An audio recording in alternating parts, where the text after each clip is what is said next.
Hello and welcome. It is Coach Action Jackson, and I'm here with another edition of Client Success Stories. This is my client, Eric, and Eric is a rock star. He's a Hall of Famer. He's crushed the 16-week program. I'm going to share a few of his stats before we dive in. He lost 26 pounds, 12.7% body fat. He gained 9 pounds of lean muscle mass, and he also lost 7.1 inches off of his waist. An incredible no-pack to six-pack transformation. I'm super proud of him. I'm pumped that he's joining me today. Eric, thank you for being here. Why don't you introduce yourself? And hey, thanks for having me, Jackson, man. Eric Kerr, from Texas, currently anyway. Previous military, yeah, so I'm thrilled to be here, and I appreciate it. Well, your transformation was incredible, and that's all the amazing good stuff, of course. The six-pack abs, the muscle, like all of that. That's the wow stuff that people see now. But why don't you take us back to like where you were before you started the program? Like what was going on? Where are you at, mentally, physically, emotionally, kind of what was that like? Oh man, really, man. Thinking back, I was really in a dark place, dude. I I've worked out off and on ever since I was in my 20s. I was actually a certified trainer back in my mid 20s. Thought I knew it all. It was down to single digit, body fat, 195, rip lean, all that kind of stuff. Went to military, had some issues, gained some weight, and had some back problems and stuff. But I've struggled ever since. About the last 10 years, I've really struggled. I've tried every diet in the world. I mean, you name it, I've done it. Everything from keto to paleo to low fat, low carb, Optavia, you name it. I've been down that road. Have a little bit of success, but always turn right around and gain it and plus some. And about last February, I think it was, I tweaked my back out really bad. And usually this tweak, lasts about a week, maybe two, but this one just never went away. I struggled, could not work out. Diet wasn't working, and I just started putting weight on. I think about that time when it happened, I was about 212, 215. I ballooned all the way up to 227. And that was a dark day, man, when I got on the scale, and that was the highest I've ever been in my life. And that hurt. I was like, man, okay, I've got to do something different. I couldn't work out. At the time I was back to working out, it was about 3 months before I could do so. But I didn't know, I didn't have direction. Even my workouts were kind of mediocre. I mean, when you go to the gym, or I'd had my tonal for about a year, but even then, you work out and my shirt's just as dry as it was as, leaving the gym as it was when I walked in. So there were mediocre workouts. I wasn't bought in. Diet was definitely not on point. I'd be able to follow it during the day, but in the evenings, just wind up binge eating just whatever I can get my hands on. And so at that point, I think it was July, when I remember somebody had posted on, I think it was a Tonal Dad's Facebook page, something like that, about, hey, Jackson's got this program. I'm like, I was at a low point, man. I was depressed. I was, desperate. I was like, okay, I got to do something. I was even at that point. I think I told you in our initial interview that I was starting to look at liposuction. Paying $6-8 for laser lipo, because that's how bad it was.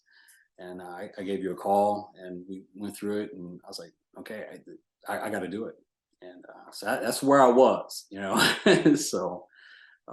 Wow, that's a lot to unpack. So it's so crazy to me that you were certified. I remember talking about this. You're a certified trainer, like have it all together. And then obviously you go through some stuff, military, lots of time lapse in between there. And then you get into this bad spot. How come you weren't able to kind of go back to, I guess, whatever worked for you previously? Like what was kind of going on there that all of a sudden now you're cycling through diets and stuff and nothing's working? Man, I don't know, because I tried. right before my wife and I got married 20 something years ago, there was the, the big body for life phase, that big craze out there. Bill, can't remember his name, Bill EA, Phillips. Bill Phillips, Yeah. EA, Body for Life. We did that, had great success, and so I was like, that worked, let's try it. And so I think that's what I was doing at the point when I finally gave you a call, because, and I think it wasn't that I didn't have the tools. It was just, I really didn't know how to use them. And I wasn't sold all in. I mean, like I said, I'd go in and work out. It's pretty sad when you wear the same t-shirt 3-4 days in a row without it being stinky. You know what I'm saying? And so working out on tonal, if it was an off tonal move, that was a rest period. 90% of them I didn't do. Just because, oh, hey, and I'd come up with whatever excuse I could, man, I'm tired, I'm sore, da, da, da. In the diets, I just really didn't have direction. It was like, because there's so much out there. I mean, there's just so much, and you just get inundated. Man, hey, you need a 40-30-30. No, you need 40-10-20. No, you need, high protein. No, you need no carbs. You need, so it's just, I really didn't know what to listen to. And I had nobody to really guide me. I was trying to do it all on my own. And I think that was the biggest failure that I had, was just trying to do it on my own. And I think that's why I couldn't get back into it. Yeah. So you have some tools, but you don't know how to put the pieces kind of together. Right. You feel like you don't have the intensity there, maybe is that because of a lack of accountability? Why do you think that intensity wasn't there? Accountability was huge. I mean, I didn't have anybody, hey man, how's it going? Checking up. I didn't have anybody to turn to when I had questions. I really, didn't have the guidance that I really needed to put the things that I really kind of knew into place, and into place well. Yeah. And I think that's a big thing. That the lack of accountability was that was a huge. Yeah. It sounds like almost you kind of just fell into a habit of giving less than your best. And Right. that just sort of perpetuated into this cycle of like, oh, well, I'll get after it in a second. I'll take a little bit of rest. I need a rest. On Monday. Yeah. Yeah. Yeah. Yeah. So it sounds like it was just sort of a spiral downward that became a bit of a habit, right? There's that saying that excellence is a habit, and you just needed a little bit of kick in the ass. You needed a little bit of accountability, a little bit of guidance on how to put some of the pieces together. And how, I guess, was there a breakthrough moment? I always kind of love, and I find it so fascinating talking about this. So somebody posted on Facebook that I do a coaching program, but was there a moment for you where you're like, I need to do this? Or was it just like, hey, I'll check it out, and it was just like right place, right time? Like, what was that process like of committing and making a decision? Does that make sense? Yeah, no, it makes sense. The biggest, I think the first breakthrough moment was the morning I stepped on the scale and it said 227. That was, that hit me hard. I mean, I'd never been that heavy in my life. And so that nailed me. And of course I'm like, I turned 50 in 6 months. So at that point, I'm like, I'm getting ready to turn 50. I'm sitting at 227 pounds. What kind of, when that time comes and I am a grandfather, what kind of grandfather do I want to be? And so that hit hard. And then when we talked and you did the interview and you discussed the program with me, it was like, it just clicked. It was like, dude, this is what I'm missing. I'm missing that accountability. I'm missing somebody to go alongside me and to show me this is our next step, man. This is it. And to push me when I need to get pushed. And so that's, between those two things, that's what it was like, okay, I've got to do this. I don't have a choice. Wow. That's so powerful. Eric, we joked about crying before we jumped on here. I feel like I'm going to cry now, because listening to you talk about this and saying, what kind of grandfather do I want to be? And like, that was the thing, along with getting to like this threshold on weight, that was like, I got to do this now. Man, that just really hits home for me, just because I want this. That's exactly why I do what I do, is to help people like you to avoid that inevitable fate of being overweight when they get older, and not being able to be as active, and not living as long and healthy and active as a life as they could. That's what drives me every single day. And it's stories like yours that get me up and keep me going, because I'm just obsessed with helping people like you avoid that terrible fate in future that, like, I saw my mom and witnessed her experience when she passed away at only 70 years old, and my dad, who's 74, is still going strong. So that really hits home for me. So thank you for sharing that. I do appreciate it. It's wow, I didn't think I was going to get that choked up over it. But why do you think that? Because so many people think, I just need to figure this out, and they're kind of on their own, and they're out there, and they're just, I need to figure this out. Why do you think that so many people struggle to get to the point to whether it's hire a coach or get help or admit that they need help? Like, why do you think that, and how were you able to overcome that? Dude, well, for me, it was going back to, man, I used to be a trainer. I used to tell people what to do. Wait, I can do this on my own. It was a pride thing. And so I think once I had to get beyond that of okay, I can't do this on my own. I got too much coming at me.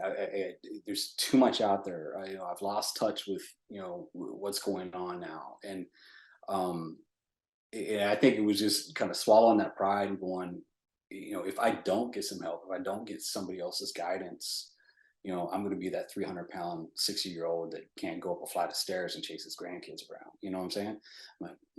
My daughter turns 16 tomorrow, and so I'm like, hey, in 10 years, I could possibly be my younger brother is a grandfather for the first time 7 months ago. So I'm like, dude, it's coming. And so where do I want to be? And so I think that was, that was it. It was just not just I swallowing the pride. And I think a lot of people, the guys especially, hey, oh, I get this figured out, man. I'll go buy a book, or I'll listen to somebody talk, or I know how to do this. I used to work out in college, and I think that's what we all think, and it just doesn't happen. So Yeah, I think you're right about that. It's a bit of an ego thing, right? Having to check your ego, right, and then admit that you need help, right? So then asking somebody else for help, which can be very humbling. But then also, to your point, it used to work in college. I mean, I used to do the same thing. It's like, you're in college, you spend a week, 2 weeks, 3 weeks hitting the gym pretty hard and like avoiding, beer or like some bad carbs. And it's like your body bounces back so fast. yeah. Then once you get to a certain age, your body doesn't bounce back as fast. And it's like, It likes to hold wait, on to stuff, yeah, this is not working the same. I'm not losing the weight as fast. Like, what happened to my abs? Like, so I do agree with you there. It's like the age, people don't account for the fact that age does factor in and their body does change and it becomes different. Doesn't mean it becomes bad. I don't think aging is a bad thing. I like aging. Obviously, you're 50 years old and you look amazing. You got a six-pack at 50 years old, right? How amazing is that?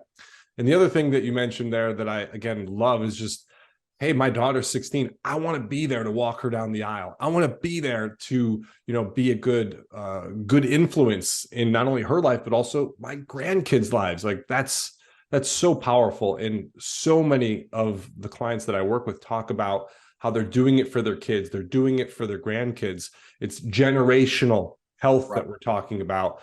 And I love that, man. I love that. So we talked about the results already. So you're going through the program. Now, as you're going through, you make the commitment. What struggles did you face and how did you overcome those? Because so many people that go on these journeys, right? There's lots of obstacles along the way and I'm there with you, but there's still you still got to do it. I can't eat the chicken and stuff for you. I can't do the workouts for you. So how did you overcome the obstacles that you faced?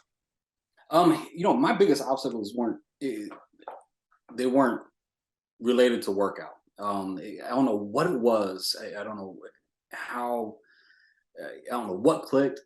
Can't explain it. But I tell you what, from the first workout on, it was like I'm all in.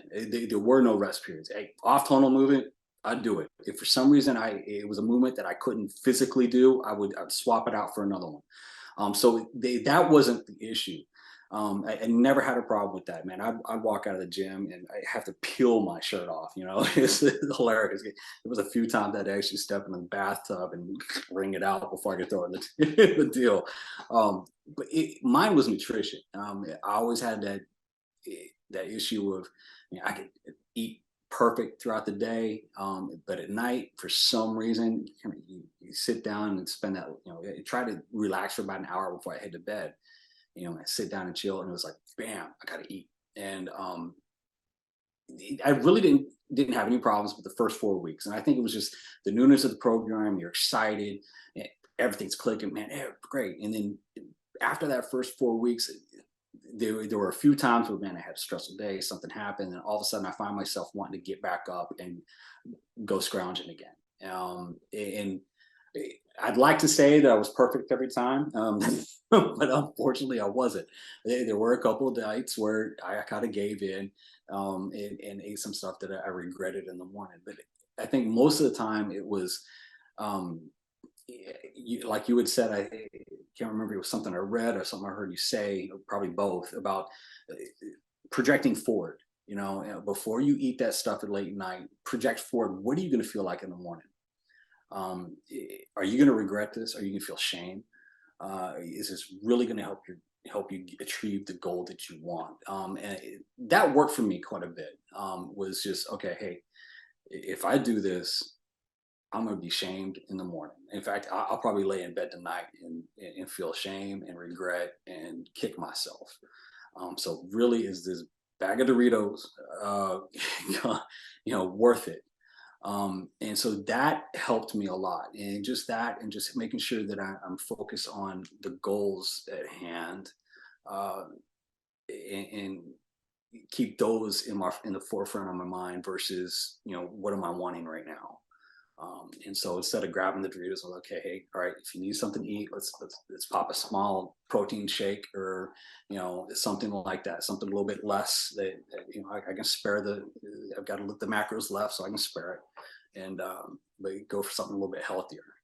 And so that, I think that helped a lot. It was just remembering, and project forward. Project forward. How are you going to feel about this in a couple of hours in the morning?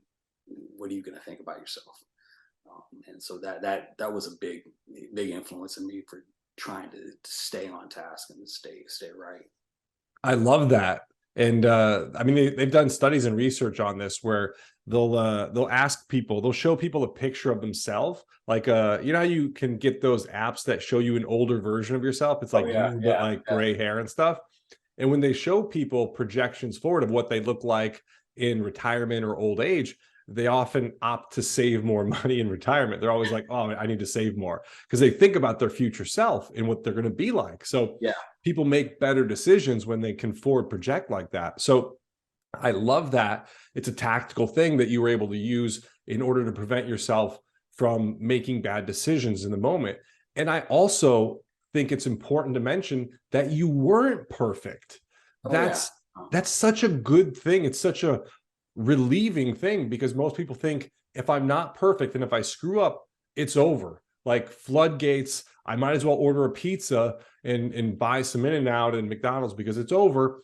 And you're like, no, I screwed up a couple of times, but I learned from those mistakes, and then I figured out what to do to prevent that going forward. And if I'm not perfect, it's okay. I'll pick Right. it up again tomorrow. Right. So how did you, what was that the mindset if you did screw up, or when you screwed up? Like, how did you prevent that from spiraling too much? Yeah. And perfect example of it is, I've had to have two emergency eye surgeries, right in the last less than 2 months. One right at the end of September, and then one just a couple of weeks ago. And when I found out, I've had two detached retinas, same eye. That's why I kind of look funky. Um, but You when look I good, found out Eric. Don't worry. You look when I found good. out about the first one, it was just like, are you kidding me? And so, to be honest with you, that night, it was just, it hit me hard. I stressed it, and I went for everything. I was like, dude, give me the ice cream, give me it all. And it was just one of those nights, and I did it, and I was like, I don't care. I don't care how I'm gonna feel. I'm doing this. Um, Now, the next day, um, got up, felt bad about it, but I was like, all right, it happened. In what are you going to do? Are you gonna do it again today? I'm like, no, one time thing. And I think it was just a matter of, all right, so I did that. Maybe I felt like I needed to have that little episode of self pity, and but it was easier. It was easier to stop than previously. Before the program, that episode would last days, of just like, oh my God, and just that self pity and wallowing and life sucks, and I'm just going to drown myself in M&Ms and Dr. Pepper, and um, but this time it was like, all right, I had it, and it was easier to bounce back because I was more focused on what I wanted. I was more focused on my goal of, okay, dude, you're getting ready to turn 50. Is this going to help you achieve what you want by the time you're 50? I had goals of where I wanted to be on my 50th birthday. I said, is this going to help you? No. Where's this going to do? It's done. It's over. You can't change it. But what are you going to do from here on out? And I think just keeping my goals in focus, because I'd set several, a long term, and I set several smaller goals, and just I always kept focus on them, and I did other things to motivate myself. I mean, like for instance, right after I said yes, I'm going to do this, I had sent you a text, say, dude, I'm going to be one of your success stories. That is my goal. I want to be the guy that you talk about, and I did that more for me as a motivation. It took me a while to actually send that text to you. I was like, because if I do this, I'm gonna have to live up. I'm gonna have to actually achieve this. But I hit that send button. I'm like, okay. And so you have no idea how many times at 4 o'clock in the morning that alarm goes off. Dude, you got to get up. Sometimes it was that got my feet out of the bed and onto the ground. Of, well, if this is what you're gonna do, if this is what you really want to live up to, then laying here in bed ain't gonna achieve that. And so it was little things like that, different things that I set up, and just keeping those goals in focus that helped. That when I did slip up, it wasn't more than just that one night. It wasn't a long drawn out thing, and I think that's really helped, to help keep me focused on what I really want to accomplish. Wow. That's so fantastic. So I love that you were able to, you made mistakes. Like you said, you're not perfect, and that's okay. Nobody's perfect. No champion, Michael Jordan, Kobe Bryant, Arnold Schwarzenegger, none of them are perfect. Yeah. Everybody has a slip up from time to time. It's people who get up faster and reconnect to their goals and their habits and the healthy things that they need to do to move forward. Those are the people that win the victories and the championships. And you were able to do that without ruminating, without beating yourself up, without making it worse.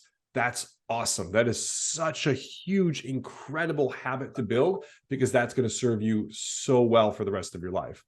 And then also, I love that you were able to connect again to your goals and just keep, again, forward projecting. Where do I want to be? What kind of person do I want to be? Values driven of like, what kind of person do I want to be here? And the last thing is, like, you sent me that text. I do remember. Here's what's funny about that. Every person that's ever sent me a text like that or said that to me has actually done it. I tell you what, man, it's weird and it is funny, but it has been one of the biggest motivators.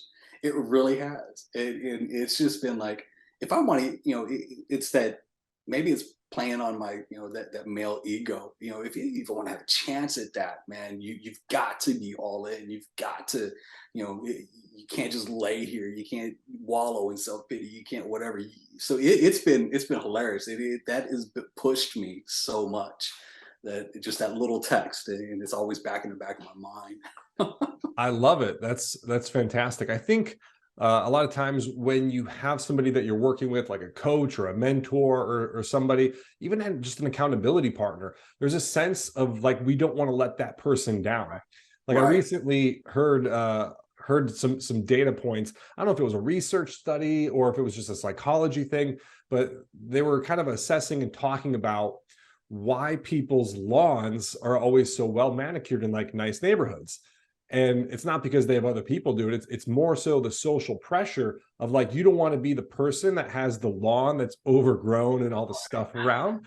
So that gets people, because nobody's like, I'm fired up to mow the lawn, but they do it because the social kind of pressure of like, oh, I don't want to be the person. So if you can create some positive social pressure, a positive influence in your life that pushes you forward to do the things that you want to achieve, the goals you want to accomplish, wow, that can be such a powerful motivating factor. And that can be the driver that, again, along with connecting to your goals, along with forward projecting, all those other things, it's a bunch of little things that you're doing that get your feet out of bed, that get you going, that get you moving. I mean, for me, people are always like, well, what drives you? And I could tell them, but there's lots of things that drive me in different moments, in different scenarios, in different moments. I'm connecting to different things or using different tools, tactics, or strategies to push me to get me to do what I need to do. Sometimes it's forward projecting. Sometimes it's thinking about not letting somebody down or an accountability partner. Sometimes it's thinking about a client like yourself and saying, how can I ask Eric to do this if I'm not going to do it? And then that pushes me to do something. So whatever works really is the best method of getting there. And I love that you were able to leverage several different things. So that's incredible too. So now that you're here, right, you've done amazing things, you've accomplished it, you're a success story, you're in the Hall of Fame, the Action Jackson Fitness Hall of Fame. So now where do you go from here and how do you maintain this? Well, I'm going to continue on with you. Th- that's twofold. I mean, I was like, okay, I got to continue on. I've had some. I've still got big goals. I still got goals that I want to achieve. I know I'll never get back to where I was in my 20s. That's not necessarily my goal, but I've got other goals I want to achieve. And I think part of it too is I've still got that fear in the back of my head that, oh, if you quit now, you're just going to go right back. Remember all these other programs you've done. You lost all that weight, doing this, doing that, and you put it all back on and then some when you stopped. I think that's part of it too. Is like that's why I decided to continue on for another 16, just to make sure I get it as much ingrained and it becomes life. And that's one thing I've really been impressed with about this is it hasn't felt like a diet. It hasn't felt like like that. It's been just a change in lifestyle.